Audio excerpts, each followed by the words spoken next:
December রোজ বুধবার ঝিনাইদহ জেলার মহেশপুর উপজেলার ৯ নম্বর যাদবপুর ইউনিয়নের ৬ নম্বর ওয়ার্ডে হুদা দুর্গাপুর গ্রামে ঘটে গেল এক চাঞ্চল্যমূলক ঘটনা।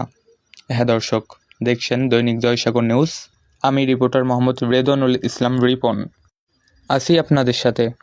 দুর্গাপুর গ্রামের বাসিন্দা আওয়ামী লীগ নেতা আব্দুল কাদেরের নেতৃত্বে প্রায় ৪ শতাধিক লোকেরও বেশি যোগদান করেছেন বিএনপিতে।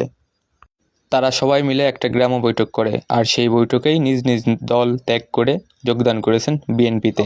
এই গ্রাম্য বৈঠকে যারা উপস্থিত ছিলেন: টিটু জামান, কবির হোসেন, মহেশপুর থানা বিএনপি সহ সাংগঠনিক সম্পাদক মোহাম্মদ আমিনুল ইসলাম বাবলু, থানা সদস্য মোহাম্মদ বিল্লাল হোসেন, যাদবপুর ইউনিয়নের ৩ নম্বর ওয়ার্ডের বিএনপি সোনা মিয়া, যাদবপুর ৩ নম্বর ওয়ার্ডের বাবলু মিয়া, আরও ছিলেন বিএনপির সকল নেতাকর্মীরা।